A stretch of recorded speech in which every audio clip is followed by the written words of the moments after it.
नमस्कार दोस्तों, मेरा नाम शुभम वर्मा है। आज मैं आप लोगों के बीच में हूँ अपने नए यूट्यूब चैनल पे, जिसका नाम है लिविंग बियॉन्ड ऑटोइम्यून।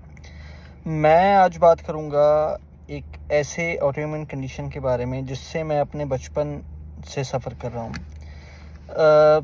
मैंने एक चीज़ नोटिस करी जब मैं स्कूल में था। I guess I was in 5th और 6th स्टैंडर्ड कि मेरे सर पे कुछ पैचेस हैं, बॉल्ड पैचेस, मतलब उतनी जगह पे कुछ बाल नहीं थे, बिल्कुल भी एकदम प्लेन था। फिर सेम पैच मैंने अपने आईब्रो पे यहाँ पे नोटिस किया, और ऐसे ही पैचेस कुछ मेरे बाजुओं पे जहाँ पे भी बाल होते हैं या लेग्स पे थे। उस टाइम पे मेरे को पता नहीं था कि ये क्या होता है। कुछ लोग बोलते थे कि ये किसी तरीके का कीड़ा है जो बालों को खाता है, but I was totally confused कि वो क्या था। It was really frustrating and अभी मेरे को पता है ये एक ऑटोइम्यून कंडीशन है, लेकिन उस टाइम पे लाइक सिचुएशन बिल्कुल डिफरेंट थी। कुछ उम्मीद नहीं थी, कैसे करूं, क्या करूं, कहाँ जाऊं, किससे दवा लूं, क्या होगा क्या नहीं होगा। तो ये सारी चीज़ें मेरे साथ बचपन से रही हैं। एक बार मैं आपको अपने बारे में बता देता हूँ। मेरा नाम शुभम वर्मा है। मैं लुधियाना पंजाब का रहने वाला हूँ। फ़िलहाल मैं कनाडा में रह रहा हूँ, अपनी लाइफ जी रहा हूँ, और मेरी लाइफ जो है एक ऐसी जर्नी रही है जिसमें मैंने अपने बचपन से लेके अभी तक सिर्फ मैं ये फिगर आउट करता रहा कि ये चीज़ मेरे साथ क्यों हो रही है, ये पैचेस मुझे ऐसा क्यों हो रहा है। Like when I was a kid the patches used to be on my head, but उसके बाद मैंने नोटिस किया कि मेरी दाढ़ी पे भी, बियर्ड पे, मस्टैश पे भी वो पैचेस आने स्टार्ट हो गए। इसलिए मैं क्लीन शेव रहता हूँ। जब से मेरी बियर्ड आनी स्टार्ट हुई है, मैंने आज तक कभी भी अपनी बियर्ड नहीं रखी। ऑलमोस्ट डेली शेव करनी पड़ती है। तो इस पे मैंने रिसर्च करी। मैंने सोचा कि ऐसा क्यों होता है। कुछ साल तो मेरे स्ट्रगल में निकले।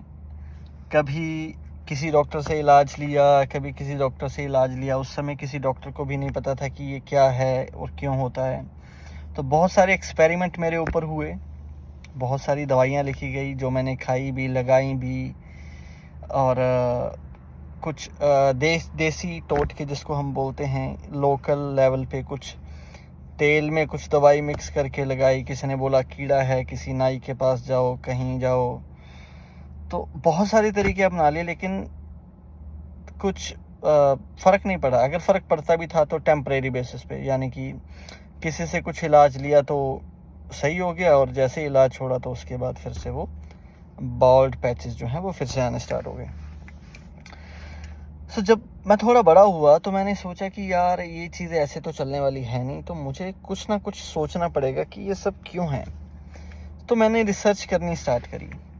बहुत सारी स्टडीज़ मैंने पढ़ी, बहुत सारी रिसर्चेस पढ़ी, बहुत सारे न्यूट्रिशनिस्ट से या डॉक्टर से बात करी ऑल ओवर द वर्ल्ड, जिसके बारे में मैं आगे बताऊंगा आपको आने वाली वीडियोस में। और फाइनली मैं इस कंक्लूजन पे पहुंचा कि ये एक ऑटोइम्यून कंडीशन है जो कि हमारी बॉडी खुद ही अंदर से बनाती है। और ऑटोइम्यून कंडीशंस और भी बहुत सारी हो सकती हैं, जिसमें कि बहुत सारी सीरियस कंडीशंस भी हैं, बट ये जो मेरे को जो प्रॉब्लम है, जो एलोपेशिया एरियाटा इसको बोलते हैं, ये इतनी ज़्यादा सीरियस नहीं है, लेकिन ये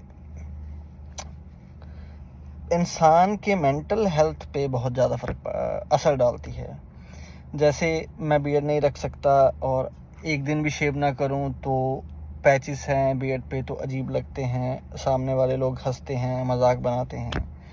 सेम चीज़ मेरे साथ स्कूल में भी होती थी, लेकिन उसके बाद से मैंने क्लीन शेव रहना स्टार्ट कर दिया। और मैंने ये फिगर आउट किया है कि ये जो ऑटोइम्यून कंडीशन है ये किस वजह से ट्रिगर होती हैं। तो आपको मैं कुछ चीज़ें बताने वाला हूँ कि ये क्यों ट्रिगर हुई, और ये बहुत बड़ा टर्निंग पॉइंट था मेरी लाइफ का कि मैं ये फिगर आउट कर पाया। जो कि बहुत सारे लोग फिगर आउट नहीं कर पाते, और बहुत सारे लोग अभी भी बहुत सारे कन्फ्यूजन में हैं कि ये क्या है या क्यों है। चाहे आप होम्योपैथिक ट्रीटमेंट ले लो या एलोपैथिक ट्रीटमेंट ले लो या आयुर्वेदिक ट्रीटमेंट ले लो, इसका इलाज कोई नहीं हो पाएगा अनटिल अनलेस आप लोग अपने लाइफस्टाइल पे काम करते हो। तो ट्रिगर पॉइंट क्या क्या थे? एक मैंने चीज़ देखी, इन्फ्लामेशन, दूसरा गट हेल्थ, तीसरा nutrition, then yoga, then stress, then sleep, then meditation. So ये 7 पॉइंट ऐसे हैं जिसकी वजह से ये ऑटोइम्यून कंडीशन ट्रिगर होती हैं, और इन्हीं चीज़ों की वजह से हम लोग इस ऑटोइम्यून कंडीशन को, ये किसी भी ऑटोइम्यून कंडीशन को, irrespective of the sign and symptoms of autoimmune condition, हम उसको सप्रेस कर सकते हैं और ख़त्म कर सकते हैं, जिससे कि हमें वो सिम्टम ना के बराबर होंगे या बिल्कुल नहीं होंगे। तो चलिए वो बात करते हैं हम क्या क्या हैं। इन्फ्लेमेशन हमारी बॉडी में बढ़ जाती है, तो हमें ये देखना होगा इन्फ्लेमेशन को कैसे कम करें, एंटी इन्फ्लेमेटरी डाइट को किस तरीके से इन्वॉल्व करें अपनी लाइफ के अंदर। दूसरा है नेचुरली हम किस तरीके से हील कर सकते हैं इसको, rather than taking any steroids injections और steroids medication, because steroids के अपने नुकसान हैं।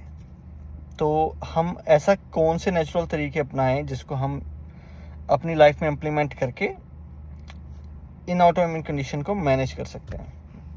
उसके बाद है योगा, कौन कौन से योगासन हमें करने चाहिए, कौन से प्राणायाम यानी ब्रीदिंग एक्सरसाइज हमें करनी चाहिए, मेडिटेशन किस तरीके का करना चाहिए, कितने समय करना चाहिए, क्या ये इफ़ेक्टिव है या नहीं है, ये सारी चीज़ें। उसके बाद है मेरी पर्सनल रूटीन जो मैं फॉलो करता हूँ, और जो भी मैं एक्सरसाइज जो डेली बेसिस पे करता हूँ, जिसने मुझे हेल्प करी है। अभी तक मेरे पैचेस पूरी तरह से क्योर नहीं हुए हैं, लेकिन मैं आपको बता सकता हूँ कि 70 to 80% improvement I can see over a period of 1 year. एक साल में पिछले तकरीबन 70 से 80% पैचेस मेरे कम हो गए हैं without any medication, simply lifestyle को फॉलो करके। और एंड में है मोटिवेशन एंड होप, उम्मीद कभी नहीं छोड़नी है, हमेशा मोटिवेटेड रहना है। इसलिए मैंने ये चैनल शुरू किया है ताकि मैं ऐसे ही लोगों की हेल्प कर पाऊँ जो मेरी तरह ही सर्वाइव कर रहे हैं किसी न किसी तरीके, जो जिन्होंने सफ़र किया है, चाहे वो एलोपेशिया एरेटा हो या कोई और ऑटो इम्यून कंडीशन हो। तो मैं आप सभी लोगों की हेल्प करूँगा। आने वाली वीडियोस में आपको बहुत सारी वीडियोस मिलेंगी जिस पे मैं एंटी इन्फ्लेमेटरी डाइट्स पे बात करूँगा, एंटी इन्फ्लेमेटरी फूड्स जो हमें इंक्लूड करने चाहिए अपनी डाइट में, उन पे बात करूँगा। कौन से ऐसे फूड हैं जो ट्रिगर करते हैं जिनको हमें अवॉइड करना है, उनके बारे में बताऊँगा। फिर उसके बाद कौन कौन से योगासन हमें करने चाहिए, किस समय पे करने चाहिए, कौन सा मेडिटेशन कैसा करना चाहिए, प्राणायाम करना चाहिए कैसा और कौन सा जिससे हमें हेल्प मिलेगी। उसके अलावा लाइफस्टाइल हमें कैसी रहनी चाहिए ओवरऑल, और कौन सी ऐसी चीज़ें हैं जो हम अपने पैचेस पे अप्लाई कर सकते हैं ताकि हम हेयर ग्रोथ को, मतलब उनकी जो स्पीड है उसको थोड़ा तेज कर पाएँ। और इसी तरीके से मैं आप लोगों की हेल्प करना चाहता हूँ, ऐसे लोगों की जो लोग सफ़र कर रहे हैं और उनके पास कोई जवाब नहीं है इन सारी चीज़ों को सही करने का। आप लोग देखोगे कि ये जो मेरी वीडियोस हैं लाइफ सेविंग हैं। बहुत सारे लोग I have started making videos now, but मेरे जो सर्कल के अंदर जो तकरीबन 10 से 12 लोग हैं जो कि अलग अलग टाइप के ऑटोइम्यून कंडीशन से सफ़र कर रहे हैं, उनके साथ मैंने अपनी रूटीन शेयर करी हैं, और बहुत सारे लोग उसमें से पिछले 3 महीने से ये रूटीन फॉलो कर रहे हैं और उनको सिग्निफिकेंट चेंज देखने को मिला है, इम्प्रूवमेंट देखने को मिली है अपनी लाइफ में। सो मैं यही उम्मीद करता हूँ कि मैं कुछ इम्पैक्ट ला पाऊँगा आप लोगों की लाइफ में और आप लोगों की मदद कर पाऊँगा। और इसीलिए मेरे साथ जुड़े रहने के लिए, अगर आपको लगता है कि मैं आप लोगों की कुछ हेल्प कर सकता हूँ, तो प्लीज़ इस चैनल को लाइक करें, इस वीडियो को लाइक करें, इस चैनल को सब्सक्राइब करें और कमेंट बॉक्स में लिखें I am ready to heal. चलिए दोस्तों, मिलते हैं हमारी नेक्स्ट वीडियो में। Thank you.